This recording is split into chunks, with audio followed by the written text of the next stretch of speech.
Goodman HDC24-1AB Split ductless outside unit not coming on. Yesterday the indicators flashed and it quit. But it ran okay again an hour later for 18 hours. Quit again during the night. Now dead? I've checked power, unit is getting power at all points. No lights. No sounds or clicks. I have opened both interior and exterior access panels. No visible issues with inside unit. I have tried pushing small reset button on internal unit. Replaced batteries and remote control. I have also attempted to push down a bar on top of a solenoid. Inside the external unit. No effect. Welcome to Just Answer. Click here please, tell me if the wiring diagram shown on page 2 matches what you have or not. Next locate the wires that attach to the compressor, 2 of them will run to the contactor where the 240 volt power comes in.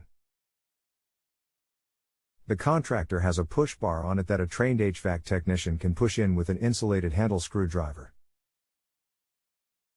Look on the wiring diagram glued to the service panel on the outside unit and see if you can identify the contactor.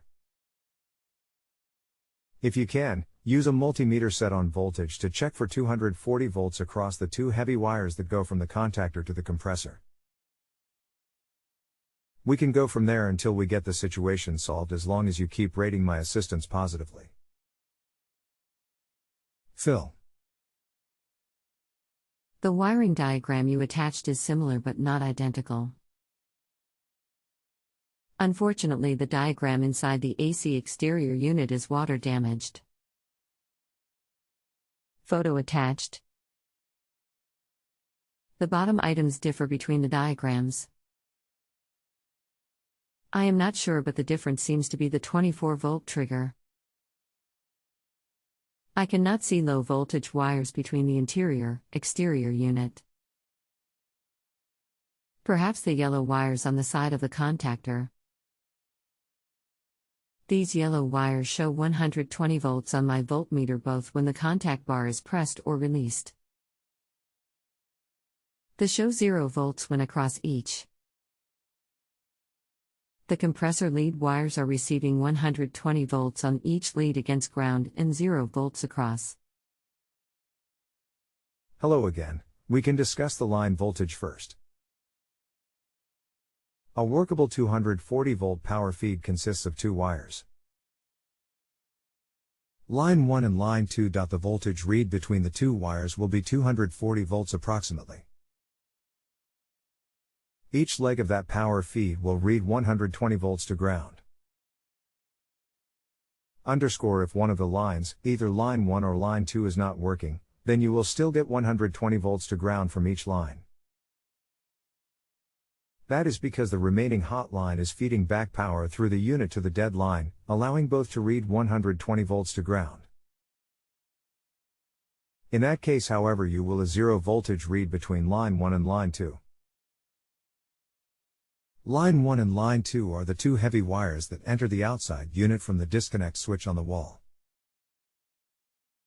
You can check to see if both are hot there by checking between the 2 wires. If you do not get 240 volts approx. Then one leg is dead. That will be because of a blown fuse in one of the lines, or a breaker that has failed on one side, so that when you reset it, only one side has power.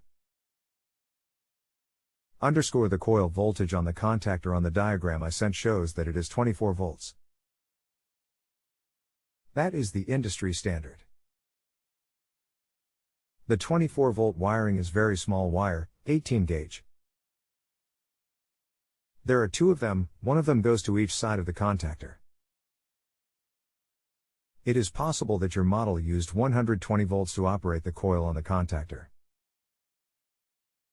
The way to determine that is to use a flashlight and mirror to read the voltage rating on the side of coil of wire inside the contactor. You have to know how a contactor works in order to do this.